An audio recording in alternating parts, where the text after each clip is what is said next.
Namo tassa bhagavato arahato sama sambuddhassa. Namo tassa bhagavato arahato sama sambuddhassa. Namo tassa bhagavato arahato sama sambuddhassa. Ibu bapak dan saudara-saudara sekalian semuanya,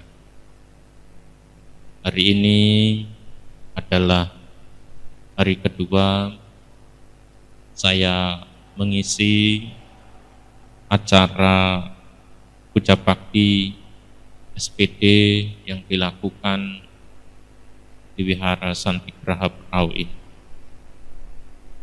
Dan pada malam hari ini saya akan membawakan Atanuwada Sutta sebagai tema ceramah saya. Atanuwada Sutta itu terdapat dalam Anguttara Nikaya, tepatnya Anguttara Nikaya kelompok 4, atau dalam bahasa palingnya Catukanipata. Kalau dalam halaman terbitan modern itu berada di halaman 121 buku nomor 3. Ya, karena Anguttara Nikaya itu dibagi menjadi 5 buku. Nah, ibu bapak dan saudara-saudara semuanya, dalam sutta ini Sang Buddha membabarkan, Sang Buddha menjabarkan bahwa ada 4 hal yang membuat kita menjadi takut untuk melakukan tindakan buruk. Ada 4 alasan yang membuat kita takut untuk berbuat salah. Ya. Yang pertama itu adalah takut pada diri sendiri. Ketakutan pada diri sendiri membuat kita menjaga diri, membuat diri kita tidak melakukan pelanggaran terhadap norma, aturan-aturan yang berlaku di tengah-tengah kehidupan bermasyarakat. Mengapa dalam hal ini diri sendiri bisa membuat diri kita menjadi takut dan kemudian kita berpengendalian diri? Salah satu dampak yang nyata, dampak yang bisa dilihat secara nyata setelah kita melakukan kejahatan, setelah kita melakukan pelanggaran, setelah kita melakukan suatu tindakan yang tidak bisa diterima secara moral oleh masyarakat adalah penyesalan. Contoh, ibu bapak dan saudara semuanya melanggar sila pertama, dan itu kemudian membuat ibu bapak dan saudara semuanya menyesal. Nah, penyesalan yang muncul itu adalah bentuk penderitaan. Penyesalan yang ibu bapak dan saudara semuanya rasakan, sesungguhnya itu adalah kama wipaka. Kamanya itu adalah tindakan melanggar, kama wipakanya itu dalam bentuk penyesalan. Nah, jadi yang namanya penyesalan ini bisa muncul kapan saja. Bisa muncul secara langsung, bisa muncul dengan jeda waktu yang sedang, bisa juga muncul dengan jeda waktu yang lama. karena ibu bapak dan saudara-saudara semuanya cenderung untuk mencari kebahagiaan. Ibu bapak dan saudara semuanya cenderung untuk menghindari penderitaan. Disinilah yang membuat ibu bapak dan saudara semuanya takut untuk berbuat jahat. Disinilah yang membuat ibu bapak dan saudara semuanya tidak mau melanggar aturan yang berlaku.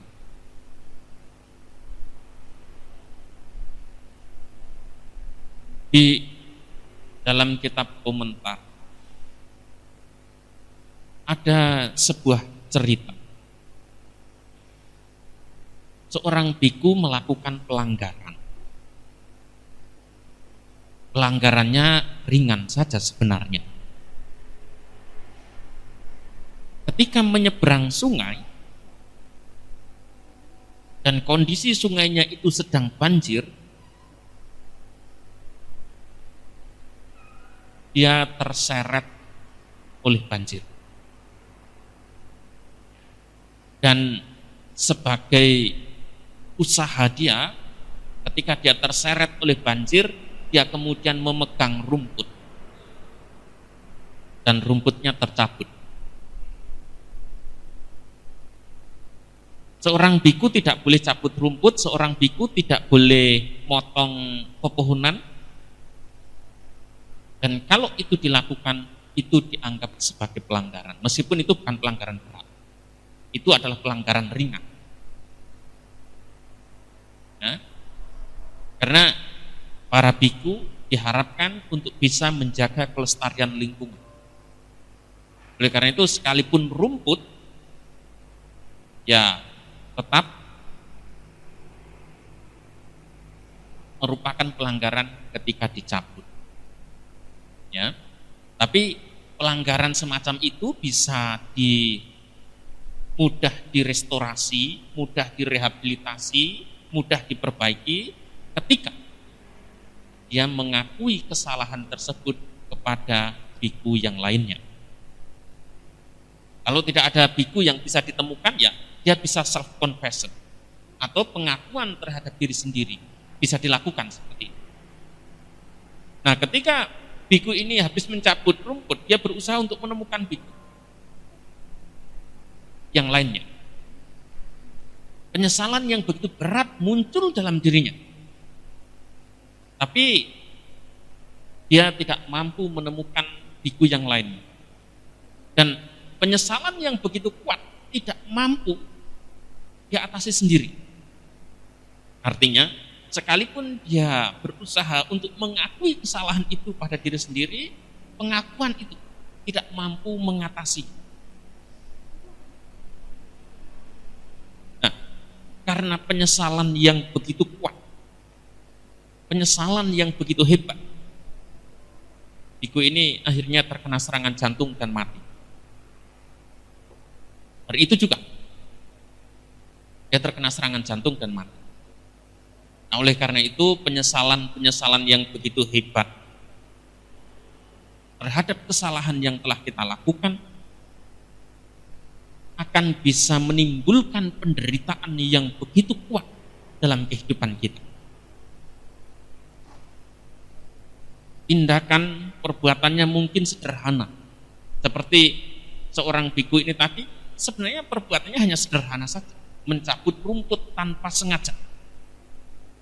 Meskipun ketika dia mencabut rumput tanpa sengaja itu sebenarnya bukan pelanggaran, tetapi dia mempersepsikan bahwa itu adalah kesalahan.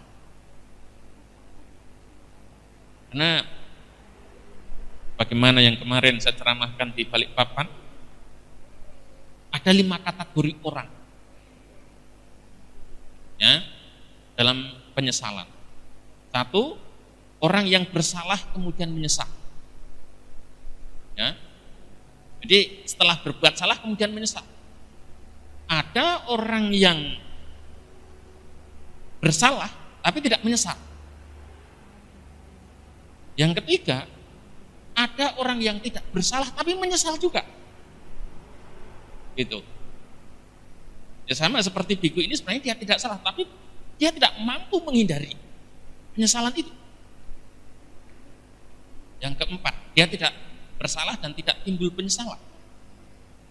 Yang kelima, itu adalah seorang biku yang tidak melakukan kesalahan, tidak timbul penyesalan, dan dia telah merealisasi kebebasan batin.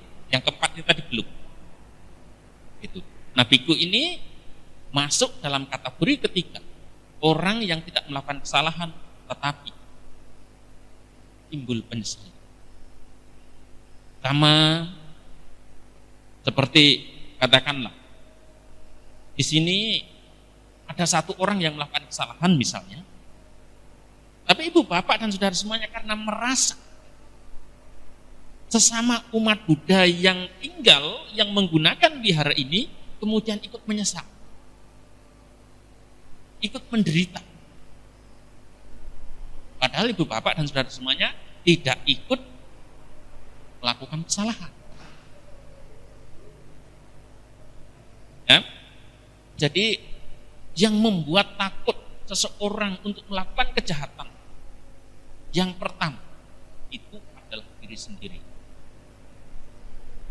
Kita takut kalau kita menderita setelah melakukan perbuatan yang tidak baik. Yang kedua,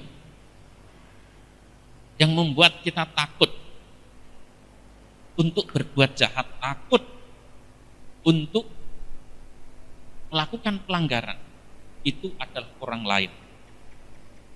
Ya. Jadi kita takut dicela, kita takut untuk dianggap sebagai orang yang buruk, kita takut untuk dihakimi oleh orang lain. Ini pun kemudian bisa menjadi motivasi bagi kita untuk menghindari kejahatan.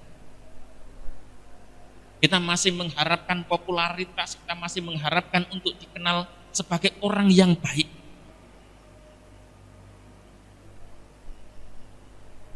Ibu bapak dan saudara-saudara semuanya, saya yakin ibu bapak dan saudara semuanya masih ingin menikmati yang namanya popularitas, masih ingin menikmati yang namanya nama baik.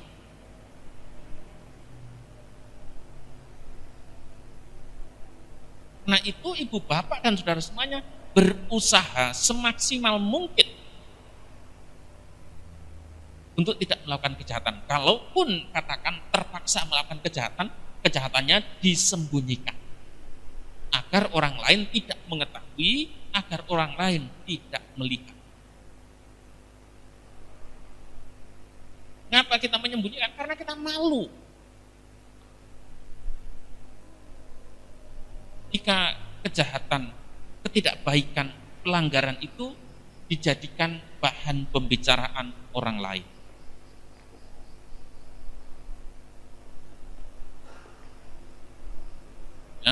Jadi diri sendiri bisa menjadi pengendali, orang lain juga bisa menjadi pengendali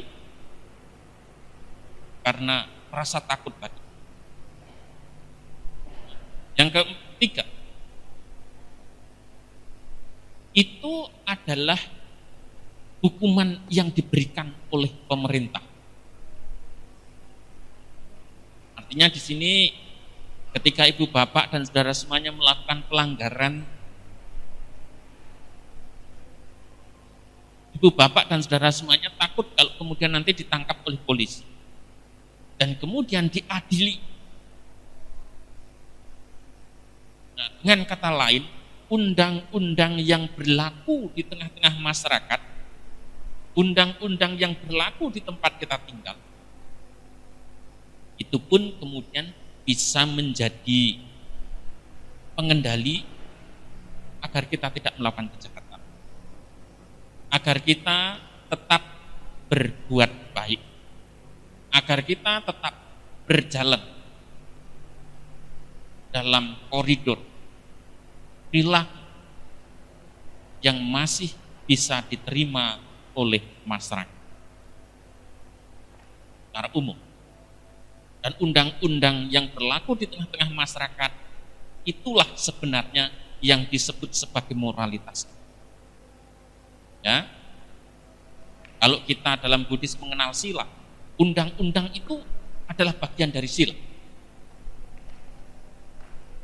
Karena seperti Pancasila itu sendiri, Pancasila yang kita kenal, yang kita praktekkan, itu adalah undang-undang yang paling sederhana, yang diterima oleh masyarakat India saat itu.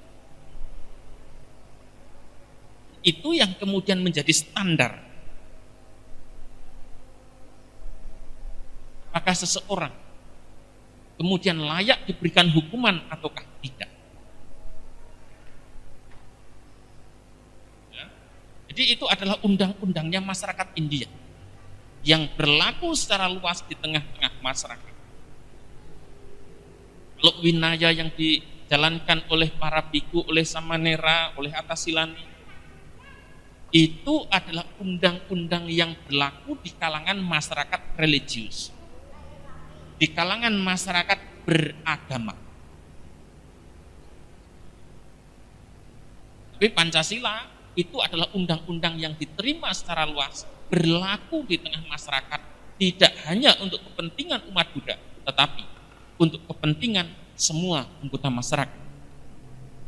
Nah, oleh karena itu ketika ibu bapak dan saudara semuanya hidup di tengah-tengah masyarakat, hidup di negara manapun, ibu bapak dan saudara semuanya memiliki kewajiban untuk menjalankan, untuk menaati undang-undang yang diberlakukan oleh negara, diterima di negara tersebut.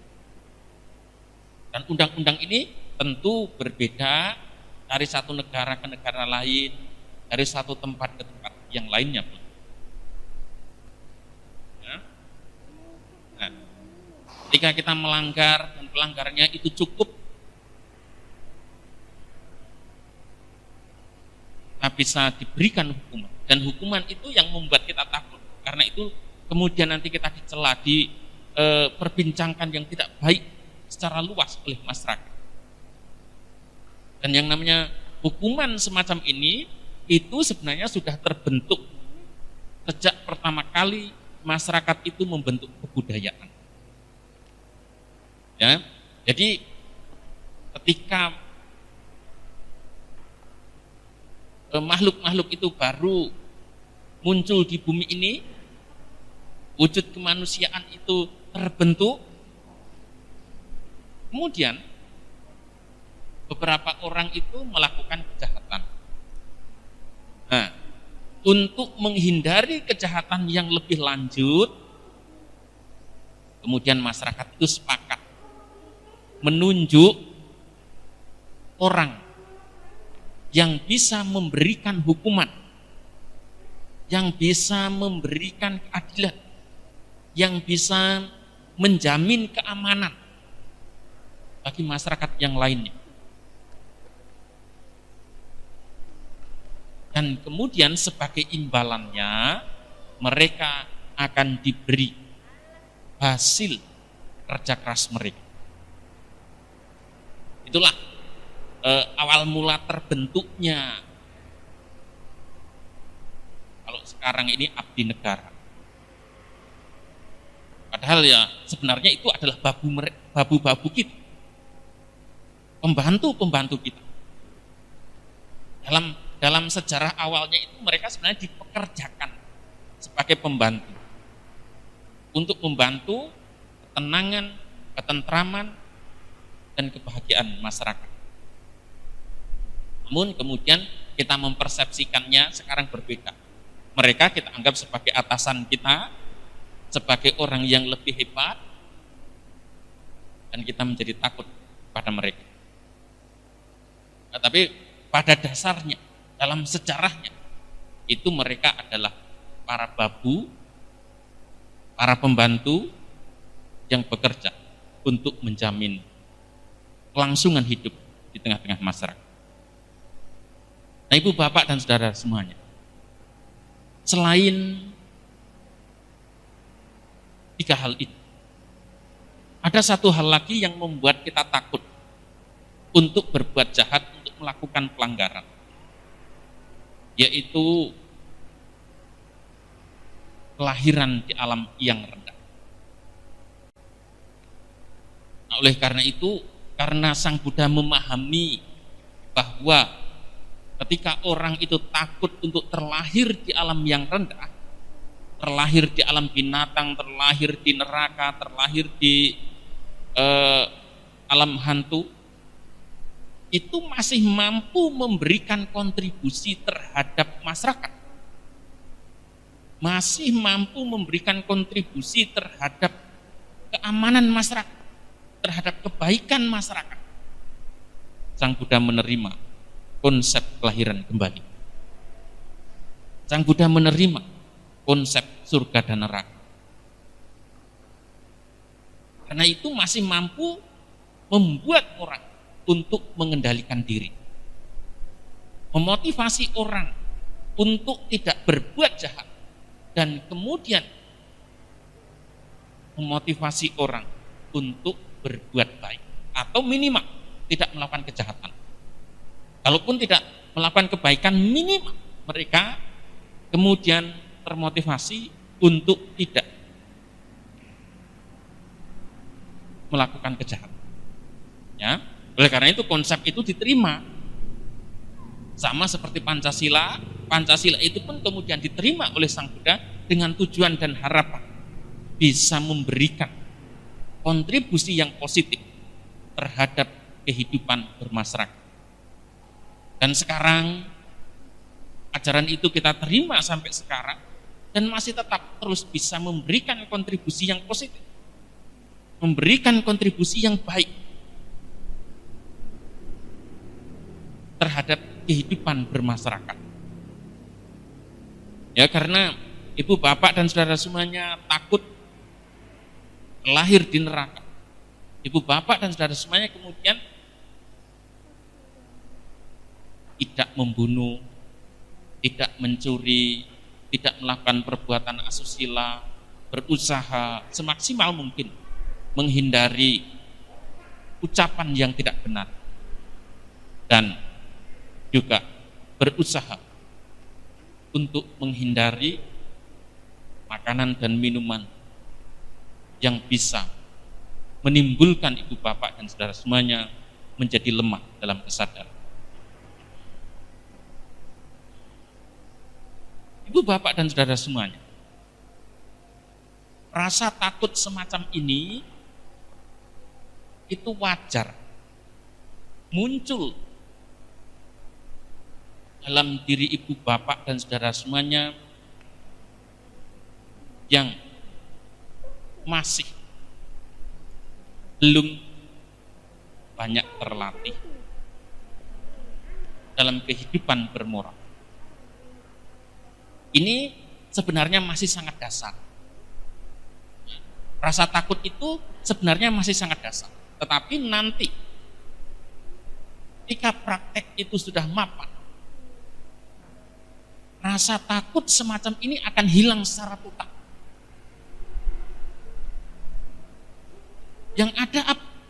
Yang ada dia melakukan kebaikan itu karena kewajiban. Dia tahu bahwa itu adalah kewajiban, bukan karena rasa takut. Itu adalah tugas ibu bapak dan saudara semuanya dalam kehidupan. Tidak saja ibu bapak dan saudara semuanya tahu bahwa kebaikan itu menyelamatkan diri ibu bapak dan saudara semuanya, tapi juga mampu menyelamatkan orang lain. Oleh karena itu, bagi orang-orang yang mapan dalam praktek, rasa takut semacam itu tidak ada, tidak dimiliki. Ketika rasa takut itu tidak ada, apakah serta-merta dia melakukan kejahatan? Tidak. Karena kebutuhan untuk berbuat jahat itu juga tidak ada.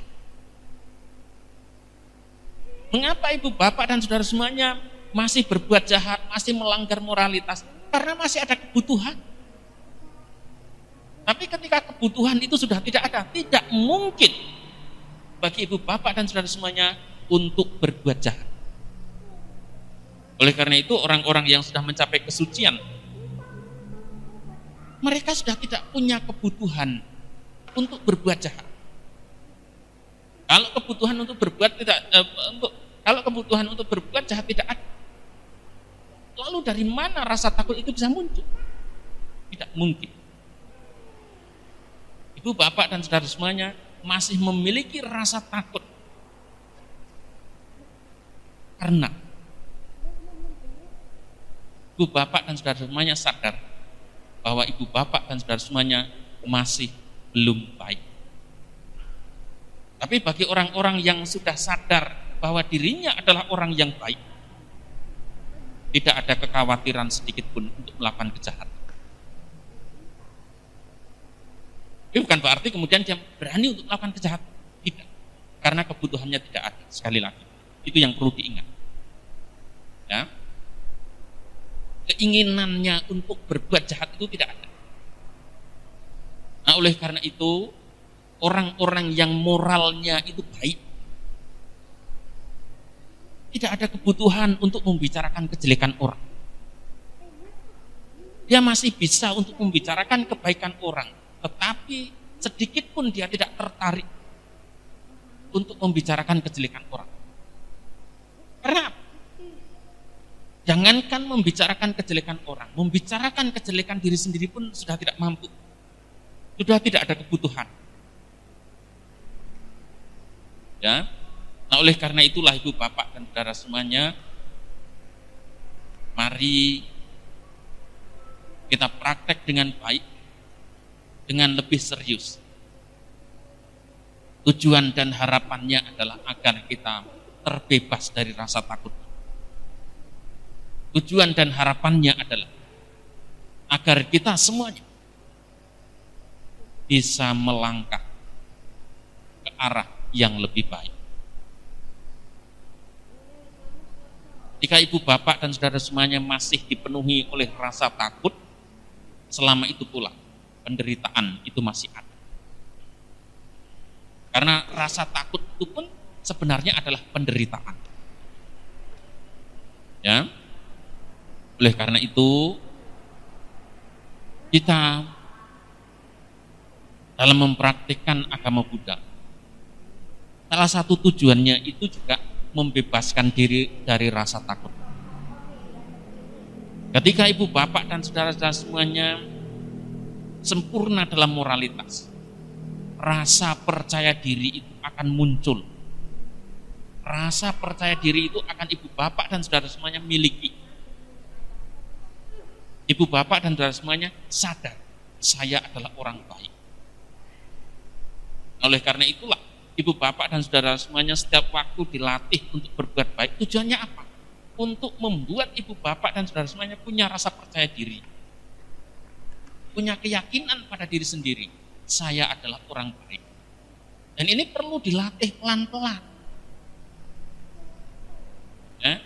Ibu, bapak, dan saudara semuanya selama 1-2 jam berada di wihara, ibu, bapak, dan saudara semuanya melatih diri untuk menjadi orang yang baik. Selama 1 jam, moralitas ibu, bapak, dan saudara semuanya itu sempurna, tidak ternoda. Ibu, bapak, dan saudara semuanya tidak melakukan pembunuhan, tidak melakukan pencurian, tidak melakukan pelanggaran asusila, tidak berucap yang tidak benar, dan juga tidak mengonsumsi makanan ataupun minuman yang melemahkan kesadaran. Artinya, selama 1 jam ini, ibu, bapak, dan saudara semuanya adalah orang yang murni, orang yang bersih, orang yang baik secara total. Tetapi kemudian ibu, bapak, dan saudara semuanya tidak mau mengakui, tidak mau mengapresiasi kebaikan itu. Sehingga nanti ibu, bapak, dan saudara semuanya begitu pulang masih saja dipenuhi dengan pikiran, saya orang yang tidak baik. saya adalah orang yang jelek. Saya telah melakukan pelanggaran ini, saya telah melakukan pelanggaran itu, dan sebagainya. Itu yang akan muncul dalam diri ibu bapak dan saudara semuanya.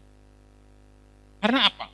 Ibu bapak dan saudara semuanya tidak membiasakan diri untuk mengapresiasi perbuatan-perbuatan baik yang telah ibu bapak dan saudara semuanya lakukan.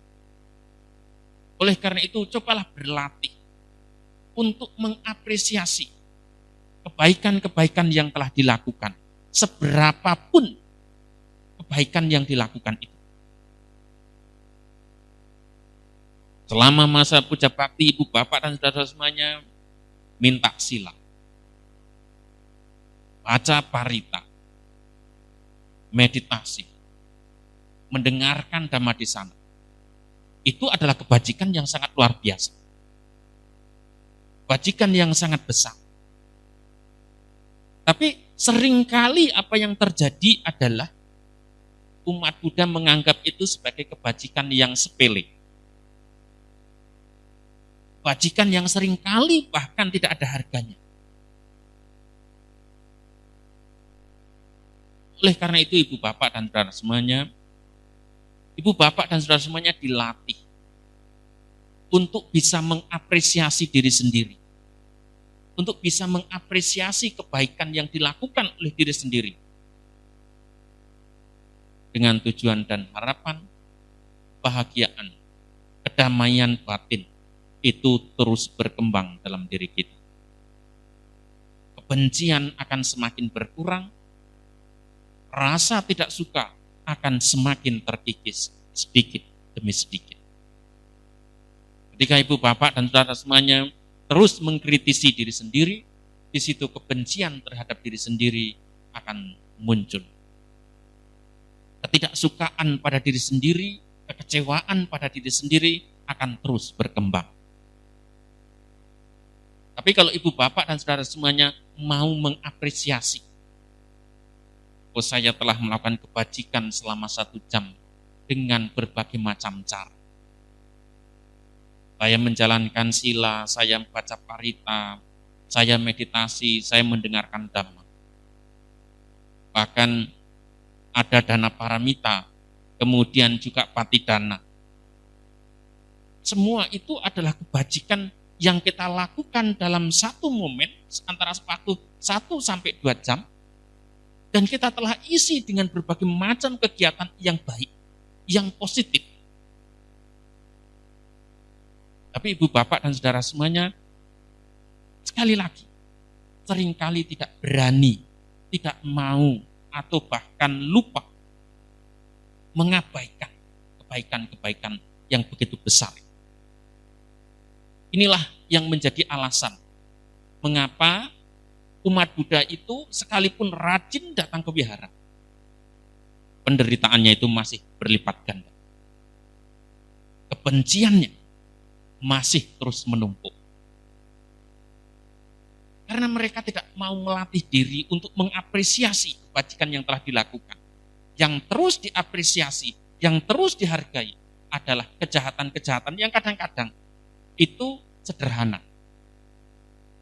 Kejahatan-kejahatan yang seringkali tidak dilakukan secara kontinu, secara berkelanjutan. Hanya 1 atau 2 momen dilakukan. Tapi kemudian itu menimbulkan persepsi yang berkepanjangan bahwa ibu bapak dan saudara semuanya adalah orang yang tidak baik. Oleh karena itu mari kita mengubah pola pikir kita, mengubah persepsi kita. Kalau memang kita telah melakukan kebajikan, akuilah saya telah melakukan kebajikan. Sadarilah bahwa saat itu kita adalah orang yang baik. Kalaupun ibu bapak dan saudara semuanya bisa melihat orang lain berbahagia, kemudian ibu bapak dan saudara semuanya bisa bahagia, turut berbahagia atas kebahagiaan orang lain, itu pun sudah kebajikan. Ibu bapak dan saudara semuanya punya semangat untuk datang ke wihara, itu juga kebajikan. Mari diapresiasi. Dan inilah yang kemudian akan membuat kita untuk bisa terbebas dari rasa takut. Kita pada akhirnya akan punya rasa percaya diri untuk mengatakan, saya adalah orang yang baik. Ya. Nah, Ibu Bapak dan Saudara semuanya, saya kira itu yang bisa saya sampaikan pada kesempatan malam hari ini.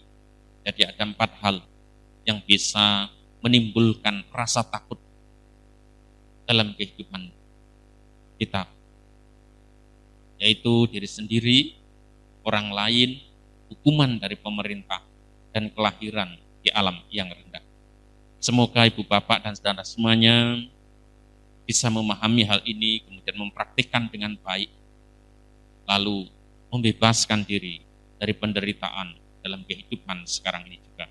Semoga Sang Tiratana melindungi, Sabesata Bhawantu Sukhitata.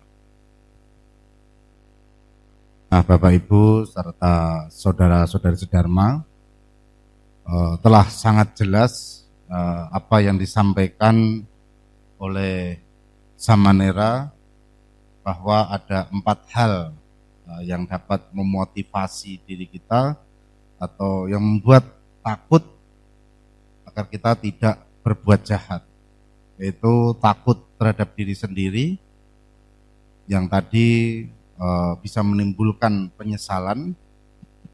Yang kedua, takut terhadap orang lain karena masih memerlukan popularitas atau masih menginginkan nama baik.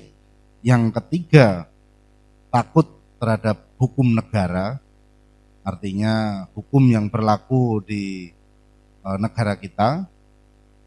Yang keempat adalah takut akan kelahiran di alam yang menderita, yaitu ada 4, alam binatang, di alam peta, di alam asura, alam raksasa, ataupun di alam neraka. Nah, ini yang sering terjadi di masyarakat kita, bahwa nanti kalau kamu berbuat jahat, nah kamu bisa masuk neraka.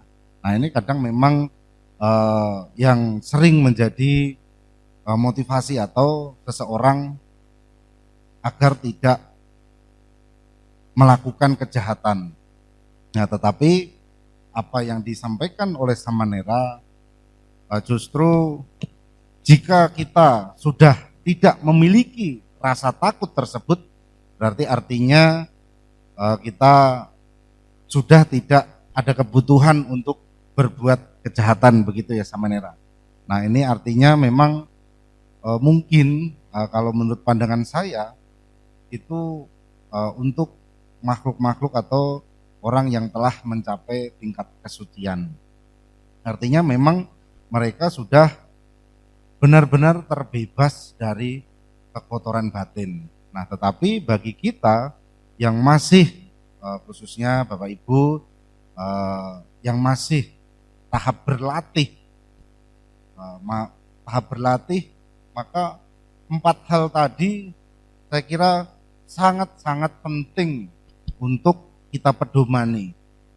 Nah, cuman kenyataannya Samanera ini kadang kita takut terhadap diri sendiri itu hilang. Nah, enggak ada takutnya. Nah, bahkan takut terhadap hukum negara juga kadang diabaikan. Apalagi kamu nanti masuk neraka. Nah, apalagi ini artinya buktinya mana? Nah, apakah orang yang masuk neraka pernah bilang ke kita atau sanak saudara kita pernah lapor? Tidak tentunya. Tetapi satu sisi manusia ini atau kita masih karena kebutuhan ingin dipandang atau popularitas ini. Nah, maka Bapak Ibu memang kita perlu berlatih. Nah, maka yang pada malam hari ini, jika ada yang ingin ditanyakan lebih lanjut, monggo dipersilahkan. Ada yang mau bertanya? Dari sisi kanan, dari ibu-ibunya atau masih merasa takut? Nah, takut salah tadi sama Nera. Mau bertanya, tapi karena takut. Nah, ini juga merupakan ketakutan sama Nera. Nah, jadi mau tanya, tapi takut. Nah, ketakutan inilah justru yang menghantui kita. Nah, sampai rumah, oh tahu gitu tadi saya tanya sama Nera. Nah, atau kadang dibahas sama yang lainnya, yang sama-sama artinya ya sama-sama berlatih. Nah, ini mumpung ada sama Nera, nah silahkan bertanya. Dari sisi kiri, dari cowoknya,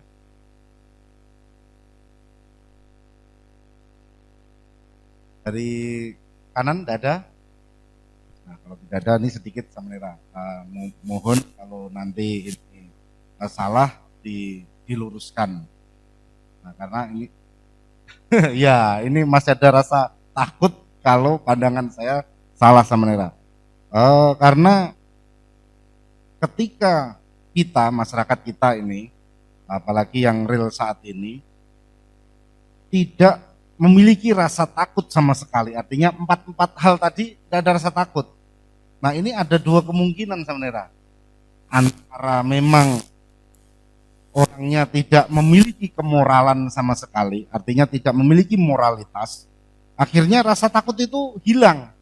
Nah, seperti yang terjadi dalam masyarakat kita, banyak korupsi, banyak kejahatan yang menimbulkan penderitaan bagi masyarakat. Nah, yang kedua, yang tidak memiliki rasa takut itu memang betul-betul Arya Pugala atau makhluk suci.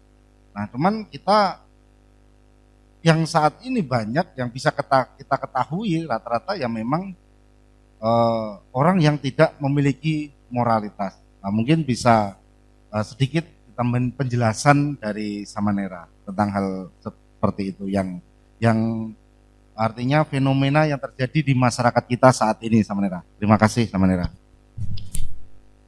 Iya. Di dalam masyarakat ada orang-orang yang memang tidak punya rasa takut. Kadang-kadang mereka takut, tapi takutnya itu disembunyikan. Ya. Dan ada pula orang-orang yang kemudian bisa memanfaatkan mereka. Artinya rasa tidak takut itu kemudian dipolitisir. Ya, dimanfaatkan, dipergunakan oleh orang lain. Sebenarnya di dunia ini ya banyak juga orang-orang yang pertama tidak percaya agama, juga tidak percaya moralitas, bahkan di zaman Sang Buddha ada juga kelompok agama yang tidak percaya pada moralitas. Itu ada. Kelompoknya Makali Gosala. Itu adalah kelompok agama yang tidak percaya pada moralitas sama sekali. Mereka tidak percaya pada konsep baik dan buruk. Ya. Nah, oleh karena itu Sang Buddha mengklasifikasikan dia itu sebagai guru yang seperti memasang jaring di muara sungai. Sehingga akan banyak ikan yang terjebak di situ. Dia tidak percaya pada moralitas dan kemudian dia mengajarkan hal ini secara luas di tengah-tengah masyarakat. Oleh karena itulah Ibu Bapak dan Saudara semuanya, Sang Buddha menentang berat ya prinsip ajaran yang diajarkan oleh Makali Gosala. Karena itu Sang Buddha dalam hal ini masih menerima moralitas. Sekalipun nanti ketika kita sudah praktek ke dalam diri kita sendiri, moralitas itu pun dilepaskan. Tapi selama kita berinteraksi di tengah-tengah masyarakat, moralitas, konsep baik dan buruk itu dibutuhkan. Ya. Konsep baik dan buruk itu diperlukan. Tapi ketika kita sudah lihat ke dalam, sudah praktek ke dalam, praktek meditasi, konsep baik dan buruk tidak dibutuhkan sama sekali. Mengapa? Karena ketika kita masih melihat ini baik, itu buruk, disitulah nanti kebencian itu masih muncul pada diri sendiri. Ya, contohnya, begitu ada pikiran ketidaksukaan, niat jahat, keserakahan muncul dalam diri kita, kemudian kita tidak suka, kita benci, dan itu pada akhirnya menimbulkan penderitaan pada diri kita. Kita menolak diri kita sendiri. Ya, kita berusaha untuk mengingkari diri kita sendiri. Oleh karena itu, ketika kita sudah praktek meditasi ke dalam, konsep baik dan buruk itu tidak dibutuhkan sama sekali. Tapi begitu kita bersosialisasi, hidup di tengah-tengah masyarakat, di tengah-tengah keluarga, di wihara semacam ini, konsep baik dan buruk itu tetap dibutuhkan agar kita bisa hidup satu dengan yang lainnya. Ya, agar kita bisa hidup saling bahu-membahu, saling membantu, nyaman, tanpa gangguan dari yang lain. Nah, oleh karena itu, ketika kita menghadapi orang-orang yang tidak percaya pada moralitas, tidak percaya pada konsep baik dan buruk, dia tidak punya rasa takut terhadap 4 hal ini tadi, kita juga secara sosial memiliki kewajiban untuk mengingatkan mereka. Ya, kita secara sosial memiliki kewajiban untuk memberikan contoh kepada mereka bahwa baik dan buruk itu masih dibutuhkan. Kecuali kalau dia tidak percaya pada konsep baik dan buruk, kemudian hidup sendiri di tengah hutan, tidak ada masalah. Karena dia tidak akan bersinggungan dengan yang lain. Tapi selama kita masih hidup di tengah-tengah masyarakat, kita membutuhkan rasa takut itu. Ya, kita mempunyai kewajiban untuk mengingatkan. Minimal katakanlah yang mungkin parah, yang mungkin gampang dilihat dampaknya itu hukum negara misalnya.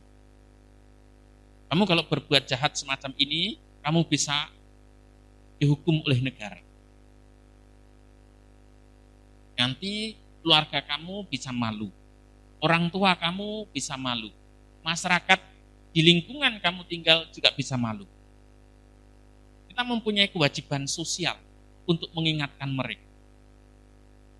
Ya. Orang tua mempunyai kewajiban untuk mengingatkan anak-anak. Anak-anak juga memiliki kewajiban untuk mengingatkan orang tuanya. Dan orang tua tidak boleh marah kalau diingatkan oleh anak-anak. Sang Buddha itu memberi contoh yang sempurna. Hubungan guru dan murid. Ya. Hubungan guru dan murid dalam kehidupan para bhikkhu. Itu seorang guru mempunyai kewajiban untuk mengingatkan muridnya. Kalau murid-muridnya itu salah. Demikian juga murid mempunyai kewajiban untuk mengingatkan gurunya. Kalau gurunya itu bertindak salah. Dan harus berani menerima. Oleh karena itu setelah masa wasa begitu, ya, para bhikkhu itu akan berkumpul.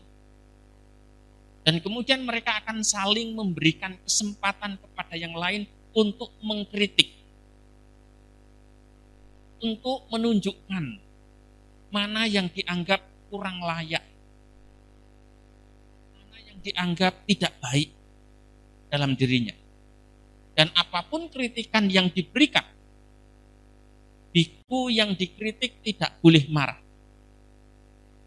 Boleh membela diri tetapi tidak boleh marah. Ya, jadi dalam kehidupan para biku itu ada praktek untuk memberikan kesempatan kepada biku yang lain, siapapun mereka, untuk mengkritisi diri mereka. Tujuannya apa? Tujuannya adalah untuk mengingatkan. Ya, tujuannya adalah untuk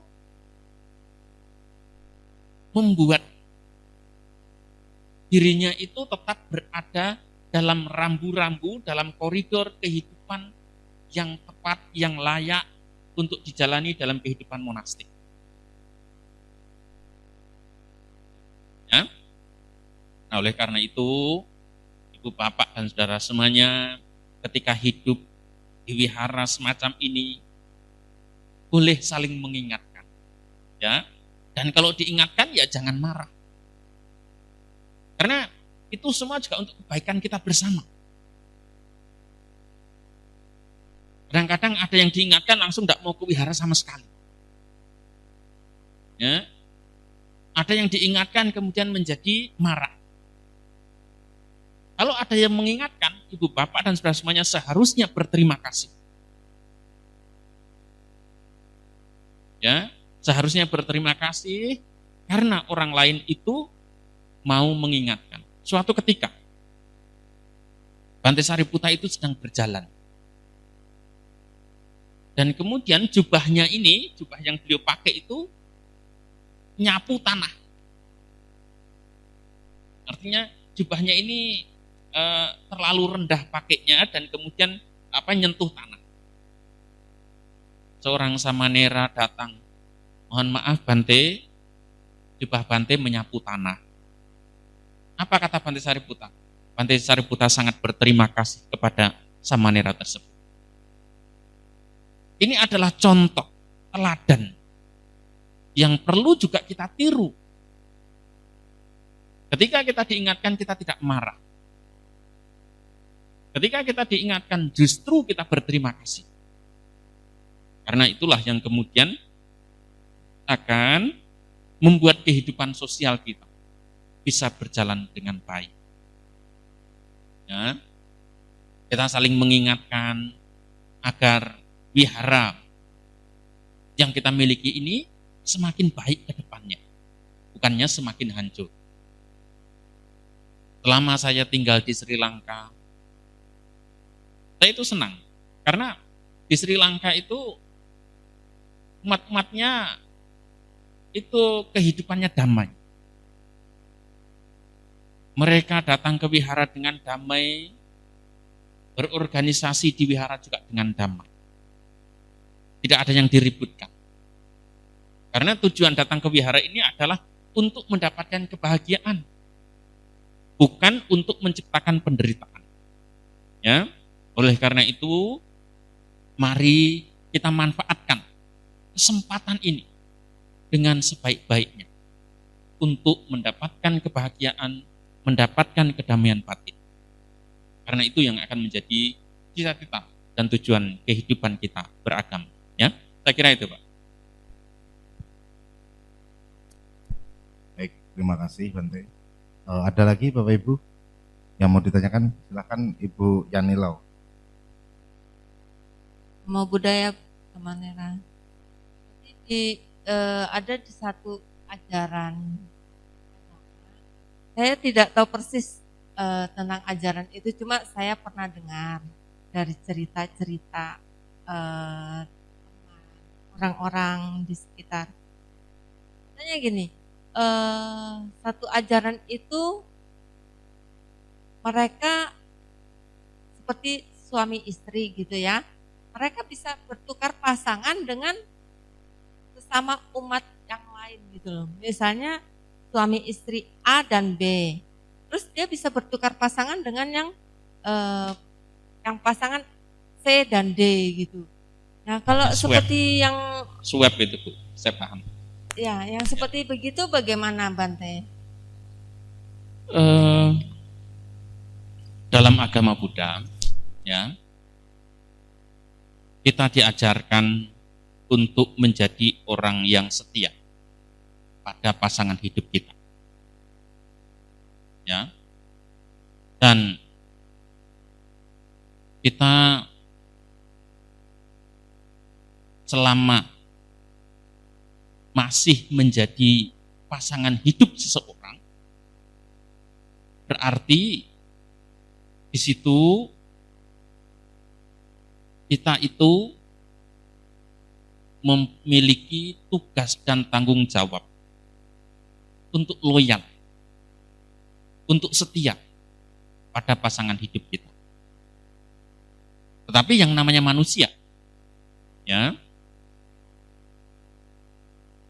ada juga yang kadang-kadang nyeleweng, selingkuh, tidak puas dengan pasangan hidup mereka. Ya. Dan saya juga banyak mendapatkan curhat dari umat-umat yang pasangan hidupnya itu selingkuh begitu. Ini yang cerita yang paling umum, paling lazim. Kalau yang Ibu ceritakan sampaikan tadi itu mungkin tidak lazim. Tetapi apa yang ingin saya garis bawahi begini, Bu. Mari kita fokus pada praktek agama kita. Apapun yang dipraktekkan oleh agama lain, saya tidak tertarik sebenarnya untuk mengomentari. Gitu. Saya tidak tertarik untuk mengomentari karena itu di ranah agama lain, ya. Tetapi saya ingin mengatakan bahwa kita diajarkan untuk menjadi orang yang setia pada pasangan hidup kita. Ya. Di apapun praktek agama lain, sudahlah, biar menjadi urusan agama lain. Sepanjang mereka itu tidak mengganggu kita. Ya. Tapi kalau sudah mengganggu kita, nah ini yang perlu kemudian kita bahas. Contohnya seperti tema Waisak tahun ini adalah moderasi beragama misalnya. Karena ketika kita sudah masuk dalam radikalisme beragama, itu kemudian akan mengusik kehidupan orang. Ya, itu perlu kita bahas bareng-bareng. Tapi kalau kasus-kasus semacam ini kita tidak terusik sebenarnya. Ya, kita tidak terusik, kita tidak terganggu. Dan kita diajarkan untuk hidup setia pada pasangan hidup kita. Jadi Sang Buddha itu mengajarkan bukan suatu pelanggaran selama itu tidak berada dalam tanggung jawab sosial seseorang. Ya, misalnya ibu tidak berada di tanggung jawab sosial suami, tidak berada tanggung jawab sosial orang tua, tidak berada dalam tanggung jawab sosial negara misalnya. Ya, ibu punya kebebasan. Contoh seperti di India dulu, seperti Ambapali. Ambapali itu karena sangat cantik, jadi rebutan para pangeran. Ya. Nah kemudian karena menjadi rebutan daripada menimbulkan perang, kemudian disepakati bahwa Ambapali itu bisa dipergunakan oleh siapa saja dengan bayaran yang sesuai. Ya, dari usia 16 tahun. Yaitu kemudian disepakati, artinya siapapun yang menggunakan dia itu bukan pelanggaran. Karena itu disepakati oleh negara. Kemudian Susima, kemudian yang lainnya juga ada yang begitu. Mereka semua disepakati oleh negara. Oleh karena itu siapapun yang mempunyai kemampuan untuk bayar, untuk membayar mereka, ya bisa menggunakan. Dan bayarannya untuk seperti Ambapali, seperti Susima itu sangat mahal sekali. Ya, biasanya hanya orang-orang yang berduit besar yang bisa menyewa mereka, selebihnya tidak bisa. Tuh. Bahkan seperti Raja Bimbisara sekalipun ya punya anak dengan Ambapali. Dan itu masih menjadi kontroversi. Saya masih berusaha untuk melakukan penelitian di bidang itu. Yang menjadi pertanyaan saya, apakah Ambapalinya itu hamil sebelum atau sesudah Raja Bimbisara itu menjadi murid Sang Buddha? Nah, itu yang masih berusaha saya teliti, dan anaknya itu menjadi biku belakangan. Ambapali juga menjadi bikuni dan menjadi arahat. Sekalipun dia katakan meskipun setelah menjadi bikuni begitu, apakah kemudian selalu dihormati? Tidak. Oh, dicaci maki itu. Dicaci maki, dihina oleh para bikuni yang lainnya. Tapi kemudian dia berjuang dan mampu membuktikan dirinya untuk mencapai tingkat kesucian arahat. Dia justru mencapai tingkat kesucian arahatnya itu pada saat merebus air. Nah, ibu-ibu ini tiap hari rebus air ya tetap saja marah-marah tiap hari.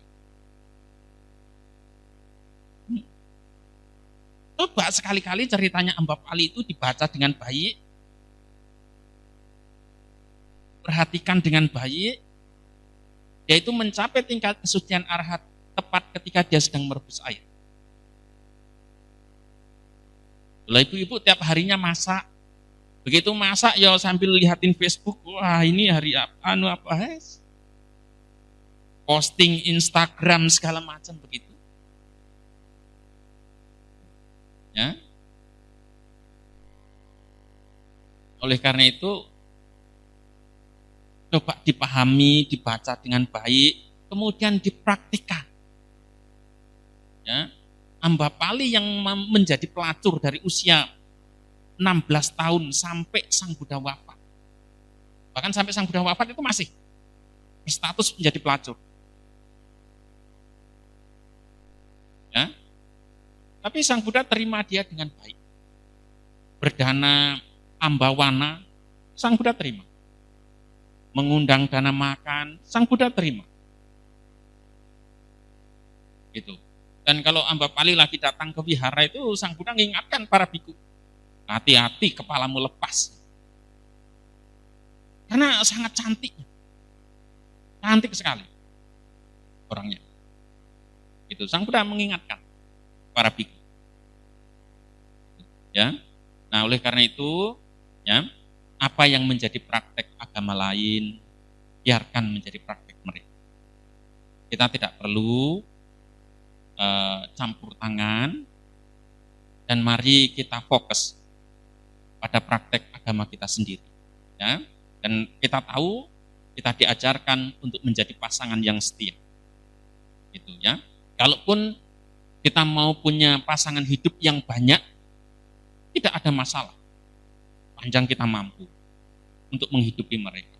Seperti Raja Bimbisara itu, istrinya ada beberapa, kemudian Pangeran Ajatasattu itu sampai 500. Ya karena mampu tidak apa. Dan Sang Buddha tidak melarang. Gitu ya. Oleh karena itu ya kita sebenarnya diajarkan untuk menjadi orang yang setia. Ya, saya kira itu.